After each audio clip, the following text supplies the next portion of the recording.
अस्सलाम वालेकुम, hi this is Awais and in this video हम लोग डिस्कस करने वाले हैं ट्रिपल शुगर आयरन टेस्ट को। सो एज़ वी नो कि एक मेडिकल माइक्रोबायोलॉजी टेस्ट सीरीज़ है और उसमें हम लोग डिफरेंट किस्म के बायोकेमिकल टेस्ट को डिस्कस कर रहे हैं और it is one of that video. So अब आइए डिस्कस करते हैं कि what is triple sugar iron test और ये क्या है और किस तरह से हमें डायग्नोस करने में किसी पर्टिकुलर बीमारी को या फिर किसी पैथोजन को डिटेक्ट करने में हमें हेल्प आउट करता है। सो जो वर्किंग प्रिंसिपल्स हैं ट्रिपल शुगर आयरन टेस्ट के, वो ये हैं कि इस टेस्ट में हम लोग बेसिकली माइक्रो ऑर्गेनिजम्स की तीन नेचर को डिस्कवर करते हैं या फिर डायग्नोस करने की कोशिश करते हैं। फर्स्ट ऑफ ऑल हम ये देखते हैं कि आया तो वो फर्मेंटिंग है या नॉन फर्मेंटिंग है, फर्मेंटिंग और नॉन फर्मेंटिंग, नॉन फर्मेंटिंग। असल में एज वी नो के जो फर्मेंटिंग और नॉन फर्मेंटिंग बेस्ड जो डायग्नोस्टिक टेस्ट या फिर सेपरेटिंग या फिर डिफरेंशिएटिंग टेस्ट होते हैं वो बहुत सारे होते हैं, बट ये थोड़ा सा एडवांस्ड है बिकॉज हम लोग इसमें थोड़ी सी एडवांसमेंट ये लेके आते हैं कि हमें पता है कि कुछ माइक्रोब्स ऐसे होते हैं जो कि फर्मेंटेशन कैरी आउट करते हैं, हमें पता है ना, फर्मेंटेशन, दे आर फर्मेंटिंग। लेकिन उस फर्मेंटिंग में भी थोड़ी सी वैरायटी है, ठीक है। सो वैरायटी आती है सबस्ट्रेट के ऊपर कि आया वो किस चीज़ को यूज़ करके अपना फर्मेंटेशन कैरी आउट करते हैं। सो सबस्ट्रेट के ऊपर वैरायटीज़ आ जाती हैं, ठीक है। सो कुछ बैक्टीरिया ऐसे होते हैं जो कि मोनोसेक्राइड को यूज़ करते हैं, monosaccharide, for example glucose, galactose, fructose वगैरह, राइट। और कुछ माइक्रो ऑर्गेनिजम्स ऐसे होते हैं जो कि डाइसेचराइड या फिर ओलिगो सेचराइड को यूज़ करते हैं, डाइसेचराइड्स और ओलिगो,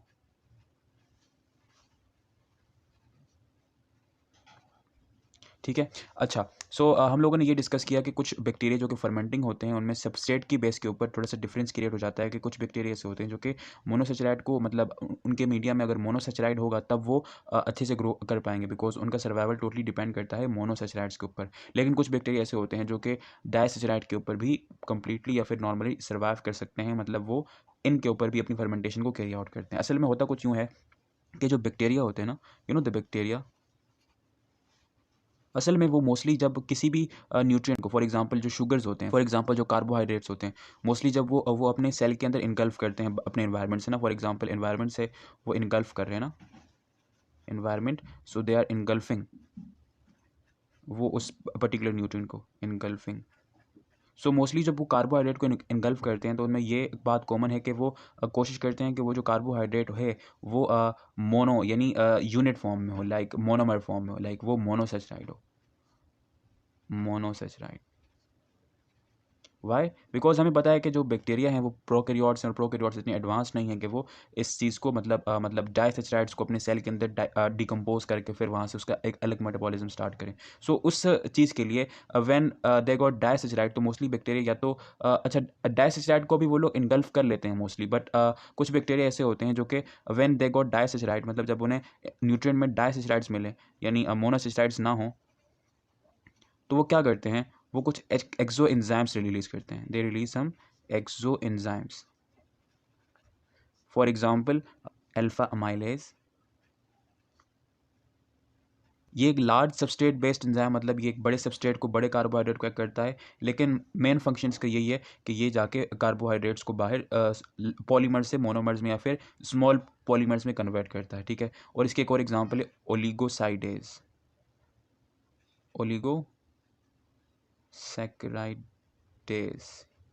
यानी वो एंजाइम जो कि ओलिगोसेचराइड्स को मोनोसेचराइड्स में कन्वर्ट करते हैं। सो जब उन्हें अपने एनवायरनमेंट में डाइसेचराइड्स मिलते हैं या फिर ओलिगोसेचराइड मिलते हैं तो वो क्या करते हैं, वो उनको अपने एक्सो एंजाइम्स की मदद से उनको मोनोसेचराइड्स में कन्वर्ट करते हैं, ठीक है। अच्छा, सो यहाँ पर जो मेन वर्किंग प्रिंसिपल है उसको हम लोग रिवाइज करते हैं कि इस टेस्ट के अंदर हम लोग किस चीज़ को मेन फोकस में रख रहे हैं। सो देखिए, मैंने बात की कि कुछ बैक्टीरिया ऐसे होते हैं जो कि फर्मेंटिंग होते हैं और कुछ बैक्टीरिया ऐसे होते हैं जो कि नॉन फर्मेंटिंग होते हैं। फिर मैंने बात की कि अगर फर्मेंटिंग और नॉन फर्मेंटिंग को ही टेस्ट करना है तो इसके बहुत सिंपल और बहुत ही ईजी टेस्ट आप उनको भी कर सकते हैं। लेकिन फिर मैंने बात की कि आपने इस टेस्ट में फर्मेंटिंग और नॉन फर्मेंटिंग को थोड़ा सा एक नेक्स्ट स्टेप में ले गए, एक नेक्स्ट फेज में, एक नेक्स्ट एडवांसमेंट में ले गए। वो क्या, कि आपको पता है कि कुछ बैक्टीरिया ऐसे होते हैं जो कि सबस्ट्रेट के ऊपर अगर वो फर्मेंटिंग है नेचुरली, मतलब उनकी मोड ऑफ न्यूट्रिशन फर्मेंटिंग है, तो वो वेरी करते हैं on the basis of it substrate. कुछ बैक्टीरिया ऐसे होते हैं जो कि मोनोसेचराइड्स को डिकम्पोज या फिर उनको कैटाबोलाइज करते हैं, और कुछ होते हैं जो कि डाइसेचराइड पर भी चल जाते हैं, और कुछ ऐसे होते हैं जो कि पॉलीसेचराइड को भी आराम से सुकून से यूज़ कर सकते हैं। सकते हैं, ठीक है।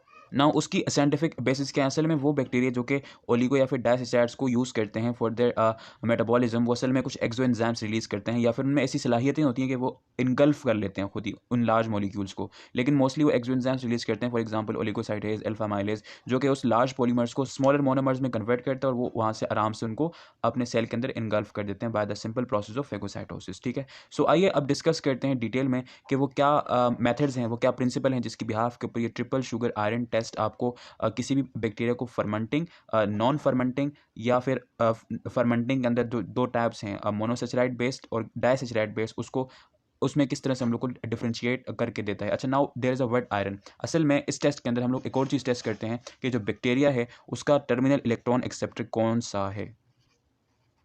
Bacteria, etc, all living organism carry a particular reaction in which they actually produce their energy source ATP by the process of electron transport chain, ठीक है। तो उसके अंदर आपके पास एक टर्मिनल इलेक्ट्रॉन एक्सेप्टर होता है जो कि यूकेरियोट्स में या फिर जो एडवांस लिविंग ऑर्गेनिज्म उसमें मोस्टली आपका ऑक्सीजन वर्क करता है, जिसको आप एरोब्स भी कहते हैं। लेकिन कुछ बैक्टीरिया ऐसे होते हैं जो कि इस ऑक्सीजन को as a terminal electron acceptor in ETC use नहीं करते हैं, बल्कि दूसरे जो मॉलिक्यूल्स होते हैं अकॉर्डिंग टू देयर एनवायरनमेंट वो उन चीज़ों को यूज़ करते हैं, उन मॉलिक्यूल्स को यूज़ करते हैं as a terminal electron acceptor. So इस टेस्ट में हम लोग यही चेक करते हैं कि वो जो बैक्टीरिया है आया तो उसका टर्मिनल इलेक्ट्रॉन एक्सेप्टर ऑक्सीजन है या फिर आपका जो आर्टिफिशियली डाला गया एक इंग्रेडिएंट होता है जिसको आप कहते हैं फेरिक सल्फेट, असल में FeSO4 Fe2SO4 I think, sorry, यानी आयरन सल्फेट। इस आयरन सल्फेट के अंदर ये सल्फर है, असल में इसको आप लोग रिप्रेजेंट करते हैं कि आया तो अगर वो बैक्टीरिया अगर उनके टर्मिनल इलेक्ट्रॉन एक्सेप्टर सल्फर हैं तो वो इस सल्फर को यूज़ करेंगे rather than the oxygen and they will एंडली प्रोड्यूस H2S, ठीक है। और वो जो H2S है वो आपको एज अ ब्लैक स्पॉट के तौर पर नजर आएगा। इसको आगे जाके डिस्कस करेंगे डिटेल में, ब्लैक स्पॉट्स, राइट, इस तरह से। सो भाई डिस्कस करते हैं कि किस किस तरह से ये जो आपका टेस्ट है ये आपको किस तरह से डिफरेंशिएट करके देता है into fermenting and non fermenting, और फर्मेंटिंग को फर्दर सबस्ट्रेट में की बेस के ऊपर monosaccharide and disaccharide, on how it tell us that के वो आयरन मतलब वो जो बैक्टीरिया है वो सल्फर को as a terminal electron accept करते हैं या फिर ऑक्सीजन को। आइए डिस्कस करते हैं। सो अब आइए डिस्कस करते हैं कि जो ट्रिपल शुगर आयरन टेस्ट है किस तरह से परफॉर्म होता है और इसकी क्या वर्किंग प्रिंसिपल्स हैं। उसको तो हम लोगों ने खैर डिस्कस कर लिया, लेकिन अब आइए मेथड के ऊपर डिस्कस करते हैं। सो ये जो ट्रिपल शुगर आयरन टेस्ट है ये एक ख़ास किस्म के मीडिया में कैरी किया जाता है, उसको आप लोग कहते हैं ट्रिपल शुगर आयरन एगर। तो अगर उस ट्रिपल शुगर आयरन एगर की कंपोजिशन के ऊपर देखें कि वो किस किस चीज़ों से मिलकर बनता है, सो आप उसमें सबसे पहले डालेंगे, अगर 1 लीटर कंपोजिशन की बात करें यानी 1 लीटर एगर अगर बनाएंगे तो उसमें आप डालेंगे 3 ग्राम बीफ एक्सट्रैक्ट, उसके बाद आप 3 ग्राम यीस्ट एक्सट्रैक्ट डालेंगे, उसके बाद 20 ग्राम पेप्टोन डालेंगे, फिर उसके अंदर आप 1 ग्राम ग्लूकोज डालेंगे, 10 ग्राम लैक्टोज डालेंगे और 10 ग्राम सुक्रोज डालेंगे। अच्छा, यहाँ देखें आप तो यहाँ आपको 3 शुगर्स नजर आएंगे, नहीं यानी 3 carbohydrates, right, glucose, lactose, sucrose. असल में इन्हीं 3 कार्बोहाइड्रेट की क्वांटिटी के ऊपर, इन्हीं 3 है ना, सो दैट्स वाई हम लोग इस एगर को या फिर इस टेस्ट को कहते हैं ट्रिपल शुगर, 3 शुगर है ना। और अगर आप इसकी देखें इन तीनों की कंपोजिशन को कंपेयर करें तो आपको एक खास किस्म का रेशो मिलेगा। वो ये है कि जो ग्लूकोज है वो 1% है, ठीक है, जो लैक्टोज है वो 10% है और जो सुक्रोज है वो भी 10% है। यानी कि लैक्टोज, सुक्रोज और ग्लूकोज का जो रेशो है वो क्या है according to the composition, it is 10-10-1, ठीक है। उसके बाद अगर आप आगे जाते हैं तो आपके पास होता है फेरस सल्फेट या फेरस अमोनियम सल्फेट, वो होता है 0.2 ग्राम। उसके बाद होता है 5 ग्राम NaCl, ठीक है। उसके बाद होता है सोडियम थायोसल्फेट 0.3 ग्राम, ठीक है। उसके बाद आप 0.024 ग्राम डालते हैं phenol red as a dye, और उसके बाद फाइनली आप डालते हैं 13 gram of agar as a solidifying agent, और आप उसमें 1 लीटर पानी मिलाते हैं, उसको हीटअप करते हैं और उसको जो प्रॉपर वे होता है मीडिया प्रिपरेशन का उसकी मदद से आप मीडिया फॉर्म करते हैं और you got your triple sugar iron agar. तो ये रहा हमारा agar as you can see the composition. So as we discuss के जो इस टेस्ट का बेसिक मतलब है वो ये है कि आपने बैक्टीरिया को क्लासीफाई करने के आया वो बैक्टीरिया जिसके ऊपर हम लोग काम कर रहे हैं, जिसको हम लोगों ने इस एगर में या इस मीडिया में ग्रो करवाया है, या तो वो फर्मेंटिंग होगा या तो वो नॉन फर्मेंटिंग होगा। अगर वो फर्मेंटिंग है तो वो कौन सा फर्मेंटिंग है, वो ग्लूकोज को फर्मेंट कर रहा है या फिर वो सुक्रोज और लैक्टोज को फर्मेंट कर रहा है। उसके बाद अगर वो फर्मेंटिंग भी है, ठीक है, और अगर वो फर्मेंटिंग है फिर उसके बाद उसकी ETC के अंदर टर्मिनल इलेक्ट्रॉन एक्सेप्टर कौन सा है, ऑक्सीजन है या फिर सल्फर है। सल्फर है तो फिर उसमें क्या होगा। सो ये तो हमें पता है कि हमें करना क्या है। सो आप क्या करेंगे, आप सबसे पहले इस ट्रिपल शुगर आयरन टेस्ट में उस बैक्टीरिया को जिसको आपने टेस्ट करना है आपने उसे रखना है फॉर इंक्यूबेशन, ठीक है, इंक्यूबेशन अबाउट 24 आवर्स, ठीक है। और आप उसको इंक्यूबेटर के अंदर रखेंगे एट अ पर्टिकुलर टेम्परेचर, जिसके बाद वो ग्रो करके दे विल ग्रो हियर, ठीक है ना, दे विल ग्रो। ठीक है। अच्छा, सो ये चीज़ मैं पहले बता दूं कि ये जो ट्रिपल शुगर आयरन एगर है इसको आप लोग टेस्ट ट्यूब के अंदर रखेंगे,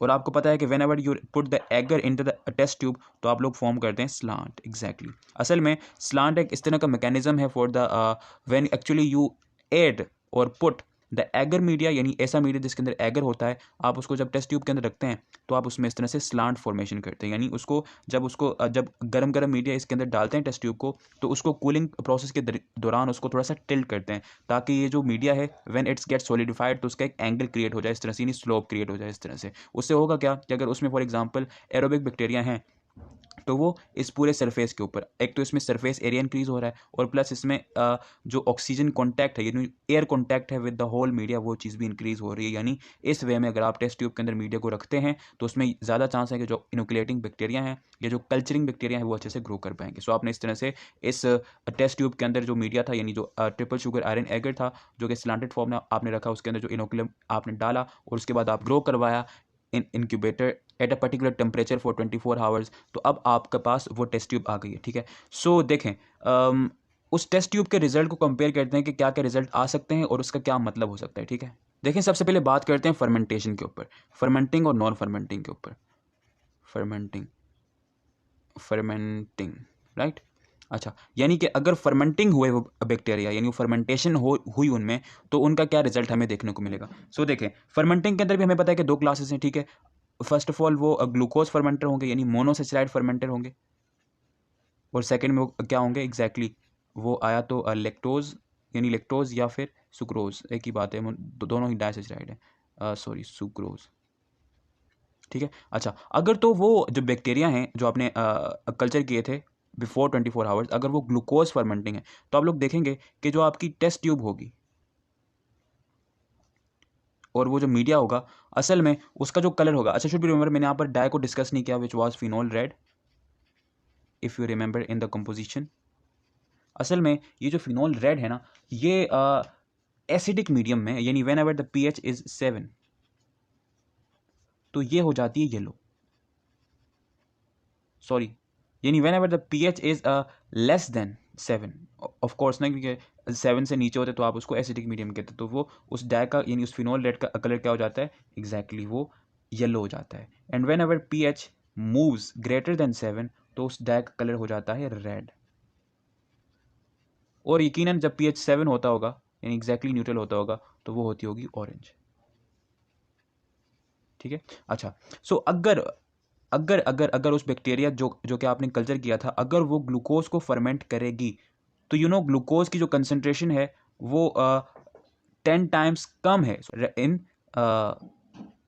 लैक्टोज एंड सुक्रोज, तो ग्लूकोज जो है वो कम क्वांटिटी में प्रेजेंट है। अगर वो बैक्टीरिया ग्लूकोज को फर्मेंट करेगा सो जो एसिड है बिकॉज इस ग्लूकोज की कंसंट्रेशन कम है तो वो एसिड कम प्रोड्यूस होगा, यानी जो फिनोल रेड का जो कलर है वो लेस आपको येलो नजर आएगा बिकॉज एज वी नो कि अगर ग्लूकोज फर्मेंट हो रहा है तो लेस एसिड प्रोड्यूस होगी बिकॉज व्हेन ग्लूकोज एक्चुअली फर्मेंट्स तो it forms ethanol, so ethanol is acidic in nature, तो उसकी वजह से पीएच क्या हो जाएगा, पीएच ड्रॉप हो जाएगा। ठीक है, और इतना ड्रॉप नहीं होगा बिकॉज ग्लूकोज आपकी कम कंसेंट्रेशन में प्रेजेंट है। सो उस वक्त यानी when if the bacteria was glucose fermenting तो आप लोग देखेंगे कि जो ये टेस्ट ट्यूब है या जो वो मीडिया है उसका जो बट होगा, बिकॉज हमें पता है ना ये स्लांट है, slant and this is your but, not yours of course उस टेस्ट ट्यूब की but.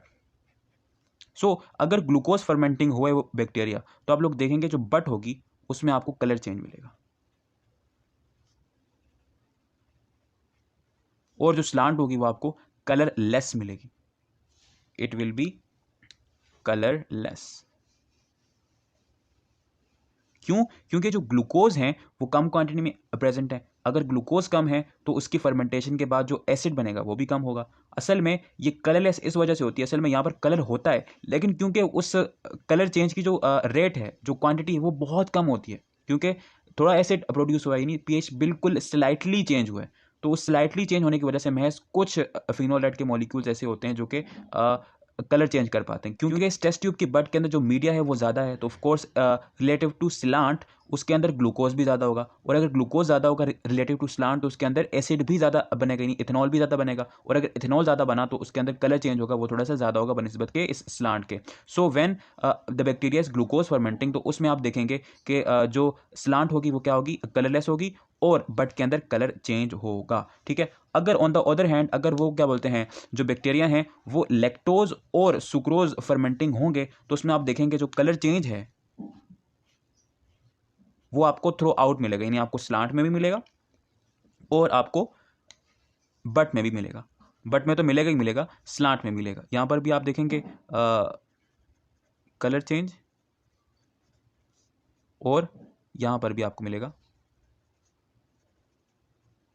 Colour change. So I hope so कि आपको ये चीज़ समझ आई होगी कि किस तरह से इस टेक्निक ने आपको बताया कि आया तो वो बैक्टीरिया ग्लूकोज को यूज़ कर रहे हैं या फिर वो लेक्टोज या फिर सुक्रोज को यूज़ कर रहे हैं। क्योंकि अगर तो वो ग्लूकोज को यूज़ करते तो उनके मीडिया में जो उनकी बड थी, यानी उनके टेस्ट ट्यूब की बड थी, खाली वही कलर चेंज करती। लेकिन अगर वो लेक्टोज और सुक्रोज को यूज़ कर रहे हैं because they are in high concentration, so उसकी वजह से स्लांट और बट दोनों कलर चेंज करेंगे। क्योंकि जो लैक्टोज और सुक्रोज हैं वो स्लांट में भी हायर कंसंट्रेशन में प्रेजेंट है because they are overall higher in concentration, तो उसकी वजह से यहाँ पर कलर चेंज को भी देखने को मिलेगा। But if bacteria is non fermenting, तो हमें किस तरह से देखने को मिलेगी, non fermenting. So as we know कि अगर बैक्टीरिया नॉन फर्मेंटिंग हुआ यानी फर्मेंटेशन उसने कैरी आउट नहीं की, सो असल में उस पॉइंट के ऊपर होगा कुछ यूं कि जो आपकी टेस्ट ट्यूब है वो आपको इस तरह से मिलेगी कि वो अपोजिट होगी इस कलर चेंज के। यानी अगर because of the acidic nature of alcohol it gets yellow, है ना, तो उस पॉइंट के ऊपर वो हो जाएगी रेड। यानी अगर बैक्टीरिया उस पॉइंट के ऊपर जो कि आपने इंक्यूबेट किए थे अगर वो नॉन फर्मेंटिंग हुए, तो जो आपका स्लांट एंड बट होगा, ठीक है, वो दोनों क्या होंगे, वो दोनों होंगे red in colour, red colour के होंगे, ठीक है। And why is that, you know कि आपने इसके अंदर पेप्टोन को भी शामिल किया है, यानी प्रोटीन की मेटाबॉलिज्म भी हो रही होगी, यानी कि अमोनिया भी प्रेजेंट हो रहा होगा। तो अमोनिया अगर प्रोड्यूस हो रहा है तो एज वी नो कि अमोनिया जो है वो क्या है, वो स्लाइटली बेसिक है। So the pH is slightly basic as far as ammonia NH3 is concern.